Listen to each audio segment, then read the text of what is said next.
Lonely rancher found the wounded Seminole girl, and a journey began. Dust Devil Gulch, California-Nevada border, July 1879. The sun hung high and merciless above the scorched earth, baking the desert into a brittle crust. Dust rose with each gust of wind, swirling like ghosts over the jagged hills and forgotten mining claim. The old fence, once a proud boundary for someone's dream of riches, now sagged like broken bones, rusted wire rattling softly in the heat. Jedediah Vance didn't come here to chase gold. Not anymore. Perched atop his weather-worn gelding, Jed stared across the empty dig site. His hat shaded a face carved by years of sun, silence, and sorrow. He rode these hills not to remember, but because something deep in the dirt still whispered to him. Not gold truth, answers, justice, maybe, or the memory of a promise that had once meant something. He dismounted slowly, the ground crunching under his boots. His gaze scanned the landscape with a miner's eye and a mourner's heart. The slopes were riddled with collapsed shafts and sunken ground, evidence of men who had clawed at the earth hoping to strike it rich, only to find their graves. Jed knew the feeling. Years ago, he'd been part of it, part of a team that stumbled on a vein so rich it could have fed 3 generations. They'd agreed to leave it untouched. Too unstable, too cursed, too dangerous. Only someone hadn't kept that promise. He was tracing a familiar path toward the southern ridge when something made him stop, a glint in the distance. Movement? He narrowed his eyes. There, near the boundary fence where the mining plot abutted another tract, one too small to matter to most, something was wrong. He approached cautiously, hand resting near the revolver on his hip. The wind shifted. Then he saw her, Serafina Vargas. She was bound to the fence, arms twisted cruelly behind her, body bruised and bloodied. Her long black hair hung in matted clumps over her face, her dress ripped at the seams. A crude wooden sign was staked into the ground beside her. The words carved into it stopped Jed cold. Traitor, a lesson for those who resist progress. His stomach turned to stone. He knew the message wasn't just for her. It was a warning for anyone who dared stand in the way of the men carving their fortunes out of this God-forsaken land, regardless of who bled for it. Sarah's eyes fluttered open as his shadow fell over her. Her lips, cracked and dry, parted as if to speak, but her body tensed instead. She tried to recoil, to fight, even bound and broken. Jed saw something in her eyes, fury, pride, pain but not fear. He crouched slowly, hands open. "I'm not here to hurt you," he said, voice low, steady. "Name's Jed Vance." She struggled harder. "Don't touch me," she rasped. "You're one of them, aren't you?" Jed didn't flinch. "I was once. Now I'm not much of anything." He drew his knife, careful and deliberate, and began slicing through the bindings. She winced as the rope bit into her skin, leaving angry welts. He could feel her trembling, but it wasn't from weakness. She was steel wrapped in scars. Once freed, she collapsed into his arms. Reflexively, she tried to crawl away, but her body betrayed her. Jed caught her gently and wrapped his coat around her shoulders. She looked up, eyes glassy but defiant. "They want my land," she muttered. "Said I was standing in the way of progress. My father warned me. Said the ground wasn't just rock and roots. Said it had a memory, a hunger." Jed looked out over the hills, jaw tightening. He knew the story. Her land was supposed to be worthless, a patch of rock and sagebrush that no miner cared for until rumors started surfacing again. Rumors of a vein, a cursed one. "They sent a message," she said bitterly. "And I heard it loud and clear. Met her." Jed said nothing. His eyes burned, not from the sun, but from something colder. He lifted her onto his horse with care, ignoring her weak protests, and led the animal back toward his cabin nestled between 2 granite ridges. The journey was slow. The desert offered no comfort, only silence. A silence Jed had grown used to. But now it felt wrong, like the earth was holding its breath. When they reached the cabin, little more than a timber box anchored in stone, Jed eased her down and carried her inside. He laid her on a cot near the fire, fetched water from the barrel, and started cleaning her wounds. She hissed at the sting, but didn't pull away. She watched him with wary eyes. "You're too quiet," she said finally. Jed looked up. "You've been through enough words for one day." That earned a bitter laugh from her cracked lips. Outside, the wind howled. Inside, the room smelled of salve and smoke. Jed moved with the efficiency of a man used to patching up pain his own and others. Sarah didn't thank him, but she didn't stop him either. As night fell, and the stars bled into view above the desert sky, she finally whispered, "Why did you help me?" Jed paused by the fire, stirring a pot of beans. "Because I've seen what they do to people who say no," he said. "Because someone once asked me for help and I was too late." He didn't say more. He didn't have to. Sarah turned her face toward the wall, her shoulders trembling just once. Not from pain this time, from the weight of something heavier. Jed stared into the fire, and in its crackling light, he saw not flames but memory. The screams, the smoke, the silence that came after, and above it all, the whisper of gold buried deep in the earth. Waiting. Dawn broke with a hush over the desert, no fanfare, just a slow wash of pale light that bled over the ridges and slipped into the narrow windows of Jedediah Vance's cabin. Inside, it found Serafina Vargas curled beneath a woven blanket, her breath shallow but steady. Jed had been up for hours. He moved like a ghost across the room, adding logs to the fire, stirring a pot of coffee, checking his rifle. Not out of paranoia, out of habit. Men like him didn't sleep much, not when the past kept knocking at the door. Sarah stirred. Her eyes blinked open, dark and cautious. She sat up slowly, the blanket falling from her shoulders. She took in the room, the rough-hewn walls, the patched ceiling, the smell of smoke and saddle oil. Then her eyes settled on him. "You kept me alive," she said, voice rasped. Jed didn't look up from the fire. "Figured you deserved the chance to do it yourself." She swung her legs off the cot, wincing. "You always this helpful to strangers?" "No," he said. "Most folks aren't worth the effort." That earned a flicker of something, maybe a smile, maybe not. Jed poured 2 tin mugs of coffee and handed her one. She sipped slowly, watching him over the rim. He didn't press her, didn't ask who had tied her to that fence, or why they left her with a sign full of hate. He figured she'd talk when she was ready. Or not at all. "You know who did it," she said finally. He nodded. "Blackwood. Mel." Another nod. "He wants my land." "I know." She stared into the mug. "They say there's nothing on it. Not a vein. Not even a trickle." Jed's jaw tightened. "They're lying." Silence filled the room again, but it wasn't the hard kind. It was the kind that waits, the kind that gives. Outside, the wind picked up, whistling through the canyons like a warning. By late morning, she was strong enough to stand. Jed watched from the porch as she limped to the edge of the bluff behind the cabin. The land stretched out before her, rock, dust, thornbrush, and far beyond, the town, Dust Devil Gulch.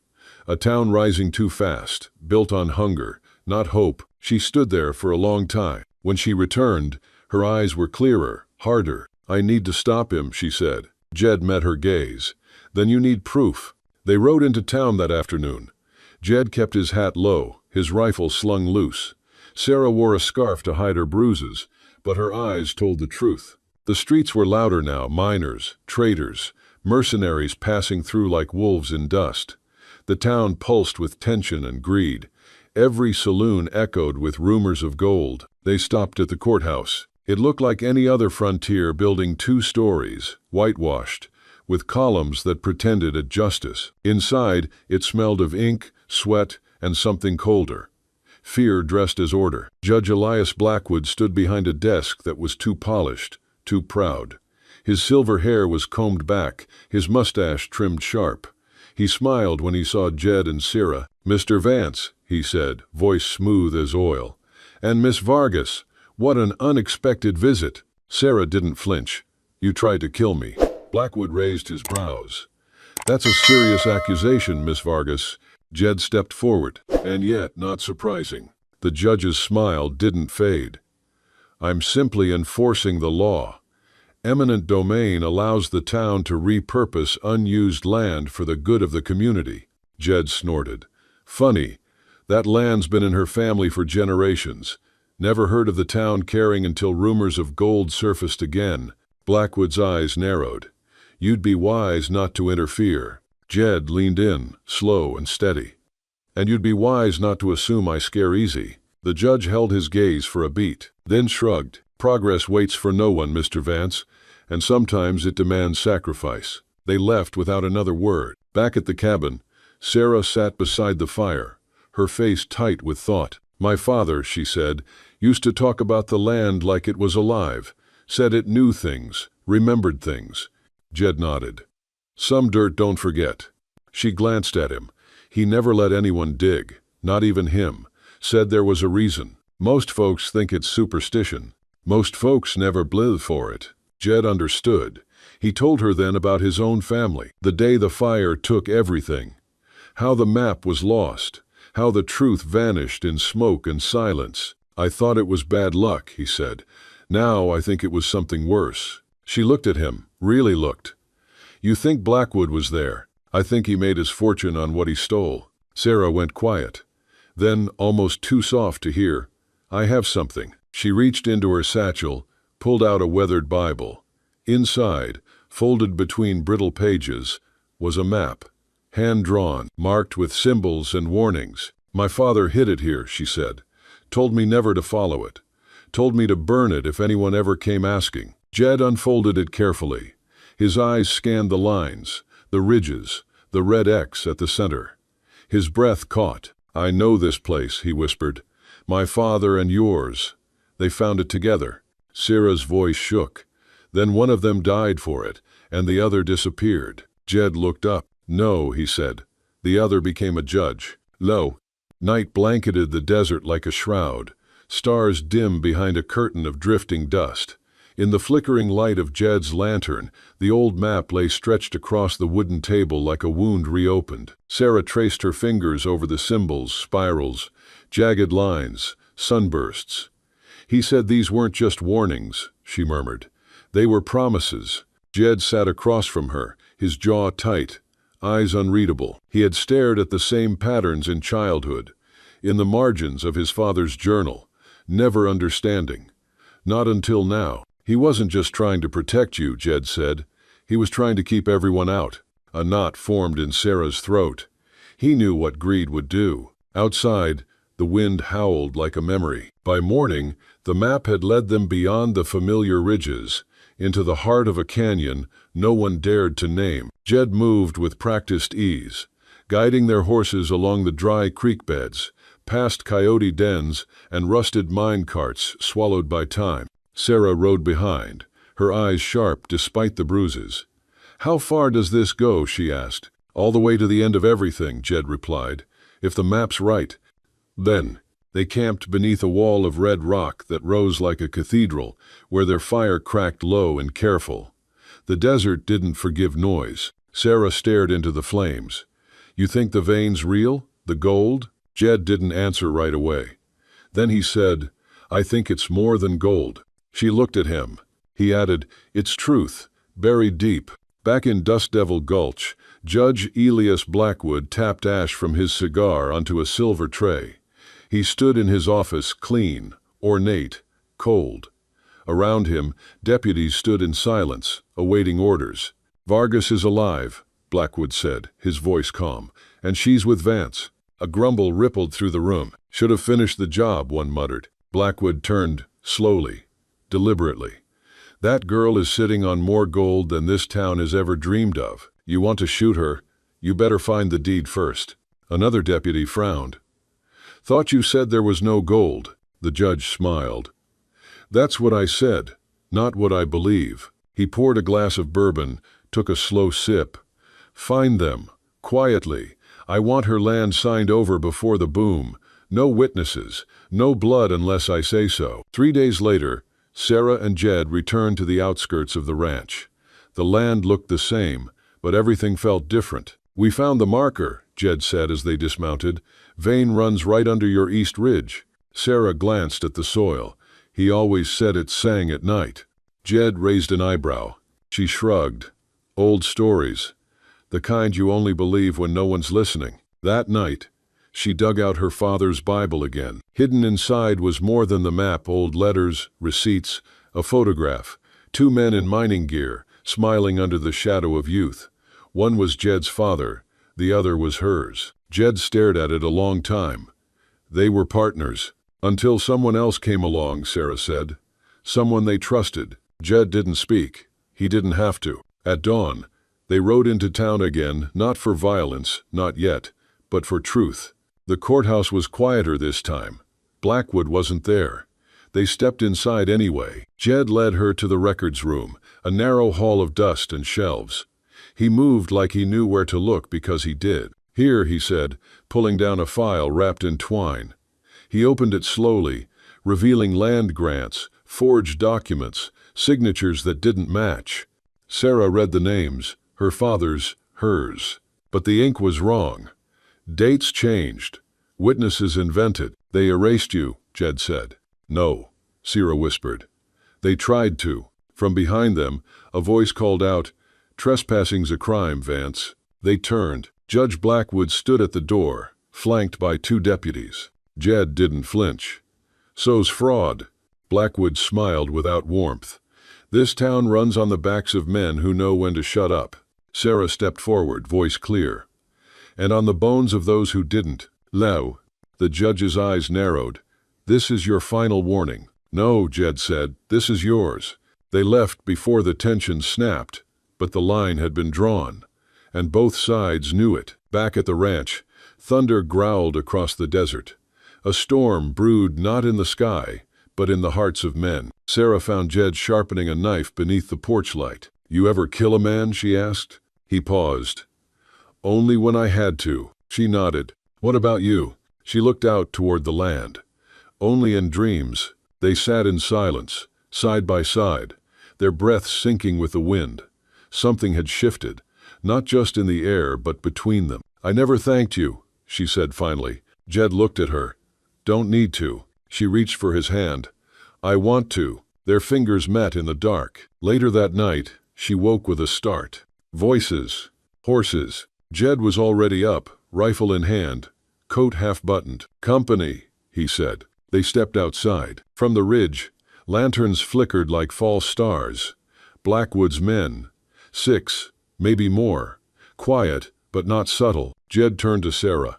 "Get the map, and the compass. You think they'll try tonight?" He nodded. "I think they already have." The next morning, dust churned in the sky. Blackwood stood at the edge of Sarah's land, a group of men behind him, miners, deputies, mercenaries. He raised a hand. "I come with lawful order," he shouted. Jed and Sarah stood near the porch, weapons visible, not raised. "This land was stolen," Blackwood continued, "and I'm here to return it to the people." "Your people," Jed called back. Sarah stepped forward. "This land remembers, and so do we." The judge's face tightened. "So be it." "Well."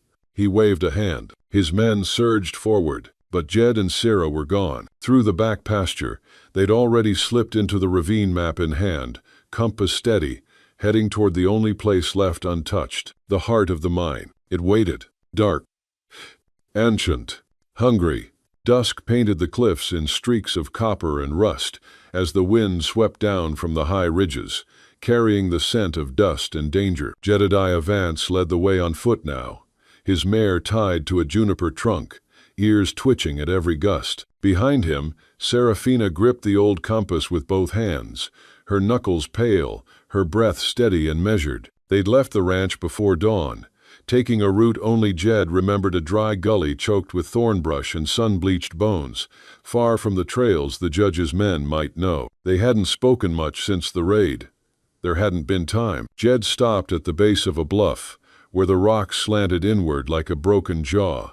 He ran a hand over the stone, fingers tracing a crack no wider than a finger.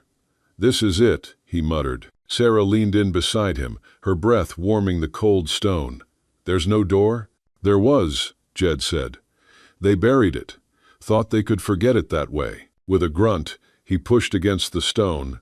Dust poured down.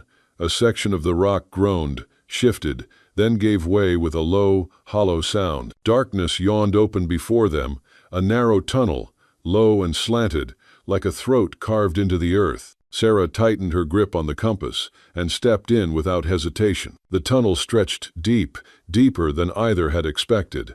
The air turned cooler, heavier with every step. Their lantern cast long shadows on the walls, revealing pick marks, old rails, rusted nails, ghosts of work long abandoned. "Smell that?" Jed asked quietly. "Sulfur," Sarah replied, voice flat. "And iron." "And death," Jed finished. They passed a split in the tunnel. One direction caved in, the other sloping downward, toward something ancient. The map had marked it with a symbol, a spiral wrapped in thorns. Jed's boots echoed on the stone floor as they descended. Around them, the silence wasn't silence at all. It was whispers, wind caught in the crevices, water dripping somewhere far below, and the subtle creak of wood strained by time. Then they saw it. The chamber opened like a cathedral, walls glinting gold under their lanterns' flicker. A vein wide as a wagon, snaking through quartz and granite, pulsing with wealth that had driven men mad. It shimmered like something alive. Sarah stopped short.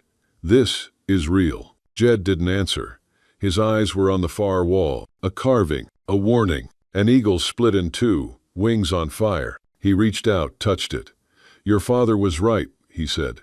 "And yours," Sarah added. They stood there, surrounded by treasure that had cost their families everything. But there was no awe in their faces, only grief and fury. Then the explosion came. It started as a low rumble, then a blast of heat and grit from above. Rocks clattered behind them. The tunnel shook. "Dynamite," Jed hissed. Sarah grabbed his arm. "They're sealing us in." "No," Jed growled. "They're coming in." From the passage, voices echoed shouting, boots scrambling down, the metallic clatter of rifles. Jed pulled Sarah behind a pillar of quartz. "You said your father left traps down here?" She nodded. "Not for men, for something worse." "Good," he said grimly. "Men'll do just fine." He handed her his revolver. "Stay low. Aim for the legs." "What about you?" He smiled thinly. "I'm not aiming that low." The first figures emerged, deputies, mercenaries, one in a bowler hat too clean for the mine. Blackwood. The judge stepped forward, lantern in hand, gaze sweeping the chamber with the hunger of a starved wolf. "Well," he said. "Ain't it beautiful?" Jed stepped out from the shadows. "So's hell. Right before it opens." "Vree." Blackwood's smirk didn't falter. "You could have sold this claim, Vance. Made yourself a king." "I've seen what gold makes of kings," Jed replied. "They rot faster than the rest." The judge's men raised their weapons. Jed didn't move. "You can't kill me and expect to keep this hidden," Blackwood said. Jed shook his head. "I don't plan to keep it, or survive it." That gave the judge pause. Then Sarah stepped into the light, revolver steady in both hands. "This land is cursed," she said, "and you deserve every inch of it." Blackwood laughed. "You think shooting me'll stop what's coming? Gold changes everything, sweetheart. You can't bury that." "No," she said, "but we can bury you." She fired. The bullet struck the lantern in Blackwood's hand. Flames exploded into the air, catching his coat, his scream sharp and animal. Chaos erupted, gunfire, shouts, the thunder of boots on stone. Jed tackled a man to the ground, wrenched a rifle free. Sarah ducked behind a crate, firing once, twice, hitting a man in the knee. Then the ceiling cracked. Sarah felt it first, the shift in pressure, the sudden hush. Her eyes darted to Jed. He looked up. "Now," he shouted. She sprinted toward the far tunnel, dragging a heavy satchel. Jed's backup plan. Explosives. Jed followed, limping, blood on his side. Behind them, Blackwood screamed orders, half his men down, the rest scrambling for cover. Jed slammed the satchel into the base of a support beam. He looked at Sarah, breath ragged. "Get out. I'm not leaving you." "You have to." "No." He grabbed her shoulders, bloodied hands shaking. "You have to live, Sarah. You're the proof, the last one left." She opened her mouth, but no words came. He kissed her forehead, then shoved her toward the tunnel. "Go!" Tears streamed down her cheeks, but she ran. Jed turned back, lit the fuse. The mine roared. Outside, Sarah burst from the rocks just as the earth convulsed. A column of dust and fire erupted behind her, throwing her to the ground. She covered her head, heart hammering, ears ringing. Then silence. not peace absence. She turned. The entrance was gone, just stone, and the compass, cracked, but still in her hand. It took her hours to make it back to the edge of the ranch. The sky was pale with dawn, and her body ached with every step. But she didn't stop. The townspeople were gathering by then, confused, murmuring about the blast. Deputies missing, the judge nowhere to be found. Sarah stood on the edge of the ridge, watching the sun rise. In her hand, she held Jed's notebook pages of maps, names, warnings. The truth, and she knew what to do. She walked into town, not to beg, not to flee, to speak, to fight, to finish what Jed died to begin. The wind had calmed by the time Sarah reached the ridge. Dust Devil Gulch shimmered below, a town built on want and wildfire, quieter now, as if the earth itself had gone still in mourning. She stood alone, Jed's satchel slung over her shoulder, her eyes locked on the place where the mountain had swallowed the vein, the gold, and the man who had given her everything. She'd left her old clothes in the cave. Now she wore Jed's duster, the sleeves rolled twice over her forearm. Around her neck hung the compass, cracked but still ticking true, and in her hand the weathered notebook he'd carried, full of names, sketches, and quiet thoughts scribbled between survey lines. It smelled of sweat, of leather and dust, and of him. The townsfolk whispered when she walked into the square. Some stared, others looked away. Judge Blackwood's absence had already stirred the air. No one knew where he'd gone. No one asked, but they knew. You don't light a fire that big under a mountain and expect silence. By midday, the saloon had emptied, the general store shuttered early, and a crowd began to form outside the old town hall. It wasn't justice they were after, not yet. It was certainty, someone to tell them what came next. Sarah stood before them, the ridge wind behind her. She opened Jed's notebook, found the page he'd marked before they descended, the one with the eagle carved in two. "My name is Serafina Vargas," she began. Her voice didn't tremble. "This town is built on land that doesn't forget." She told them about the map, the betrayal, the Mark Vang buried beneath the hills. She spoke of her father, of Jed, of the blood spilled not just by bullets, but by greed, over decades of silence. She read from the judge's own letters, copies Jed had made. Hidden among the sketches, letters where Blackwood offered bribes, planned seizures, marked which land to take and which families to ruin. The crowd shifted. Someone cursed. Someone else whispered, "He knew, all along." Sarah closed the notebook and held up the compass. "He died to bury that vein for good," she said. "So it couldn't be used again. Not to kill, not to corrupt, not to own." The wind picked up. No one cheered, but they listened, and that was enough. Weeks passed. The sheriff, once loyal to Blackwood, quietly disappeared. A preacher from Carson City rode in, opened the old chapel again. And Sarah? She stayed. Not in town. Not in Jed's cabin either. She built her own. On the edge of the land her father once guarded. She laid the beams with her own hands, hauled stone from the creek bed, planted mesquite and desert wildflowers in the yard.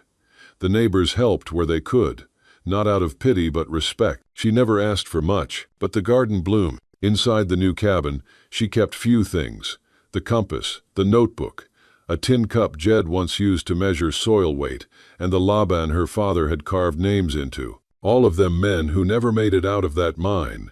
Their names now hung above the mantel, burned into cedar. At night, she sat by the fire and read aloud, not to herself, but to the silence, to the spirits, to Jed. Sometimes she'd hear coyotes yip in the distance and smile, thinking of his curse words when they raided the chicken coop. Sometimes she'd talk to the stars, and sometimes, when the wind blew just right, she swore she could hear his voice say, "Told you, it wasn't just a story." Then came spring. The creek ran again. Children returned to what was left of the schoolhouse, and the town, once gasping from gold fever, began to breathe again. One morning, Sarah stood by the ridge, staring at the place where the mine had collapsed.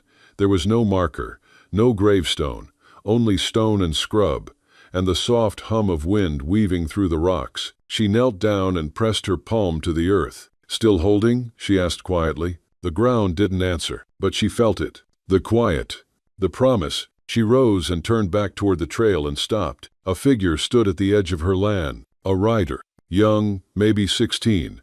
Wide brim hat. Tan skin. On the back of his pony was a rolled blanket and a pickaxe. The boy looked at her the way townsfolk used to look at Jed, half awe, half fear. "You Serafina Vargas?" he asked. "I am." "My ma said you knew things," he said. "About the land.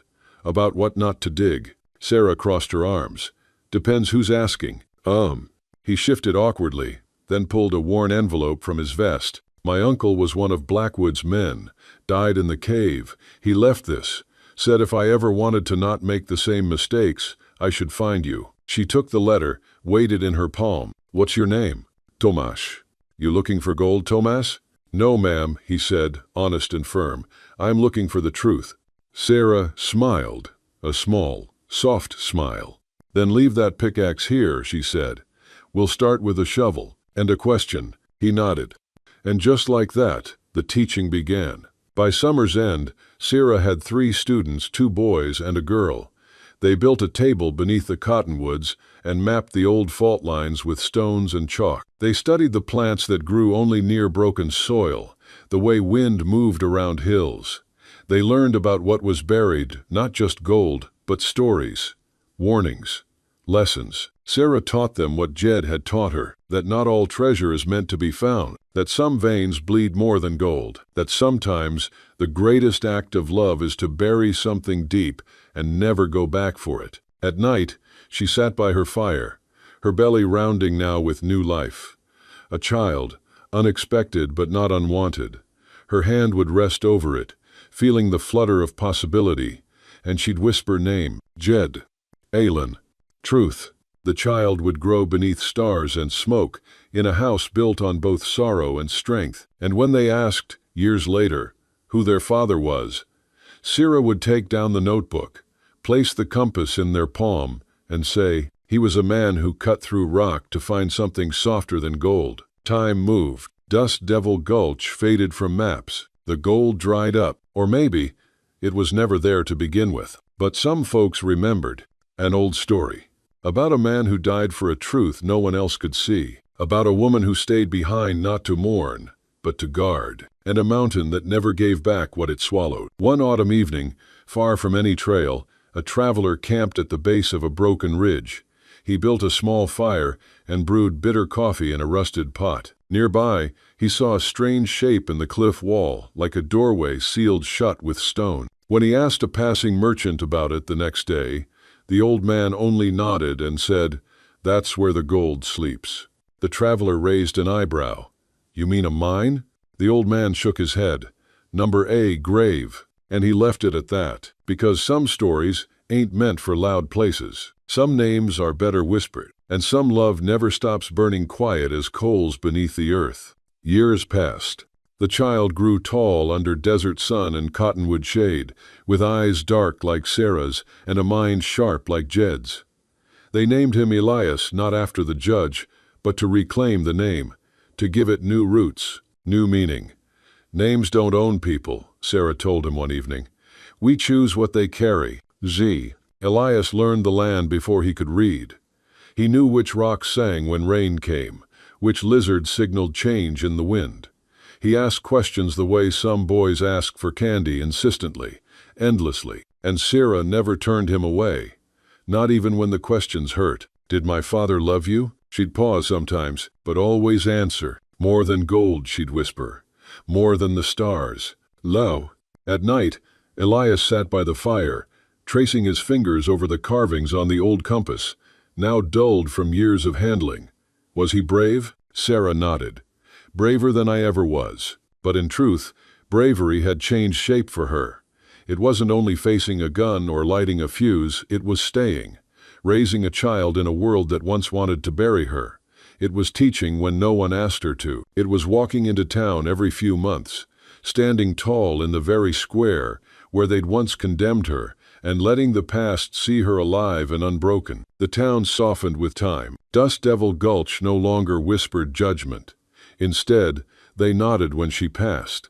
some wave. The saloon closed for good, replaced by a dry goods store run by a widow who asked Sarah for lessons in plant medicine. The school reopened with a new teacher, Sarah herself, at first, then later Elias, when he was old enough to take her place. Every year, on the day the mine collapsed, she and Elias returned to the ridge. They'd leave 3 things at the sealed stone: a wildflower, a pinch of red earth, and a name spoken aloud. Not Jed's, they said that one every day, but the names of others, the forgotten, the betrayed, the greedy, the lost. Even Blackwood, because remembrance was a kind of justice, too. One spring, when Elias was 17, he returned from town carrying an old map tucked under his arm. Sarah froze when she saw it. He laid it out across the table. Her father's markings, Jed's notations, a red line circling the base of a new ridge. "Someone found a second entrance," he said quietly. Sarah looked up. "How?" "Old drunk at the store said his granddad used to talk about a side door, a crack never fully sealed. I followed the coordinates.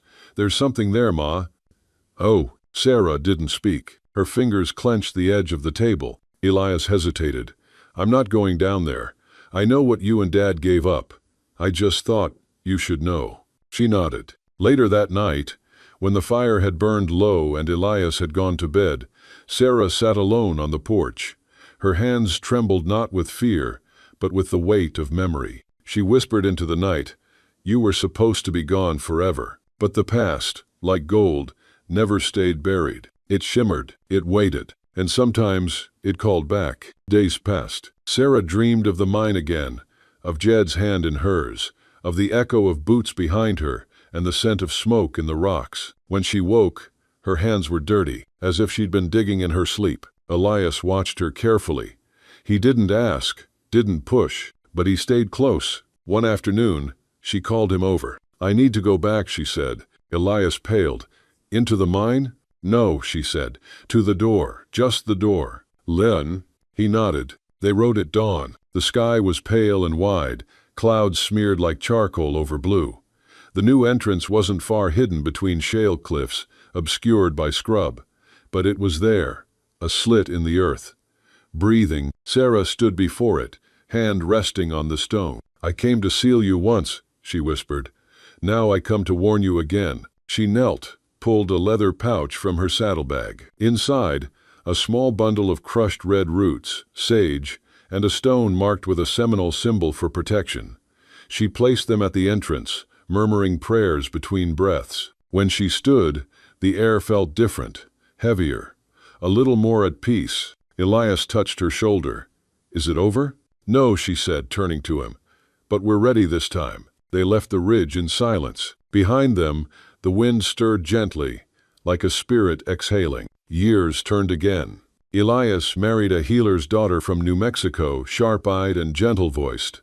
Together they built a larger lodge, raised 2 children, and ran a school that taught more than letters. It taught stories, land, loss, resistance. Sarah grew older, her hair streaked with gray, her steps slower but steady. She sat often on her porch, watching her grandchildren chase each other through the dust, their laughter echoing where once there had been silence. One night, Elias found her beneath the stars, notebook in hand. "You writing again?" he asked. She smiled, trying to remember it all. "Before it fades." He sat beside her, handed her a mug of tea. She flipped a page, showing him the words scrawled there. "Jedediah Vance, born of dust, died for truth." "I never told you," she said, voice soft. "But he asked me once what I'd do if I had no more fear." "And what did you say?" She looked up at the sky, where stars blinked like old promises. "I said I'd plant something." She turned to Elias. "And I did." He squeezed her hand. They sat together, mother and son, survivor and seed, while the desert whispered around them. The wind carried no gold, only stories. And that was enough.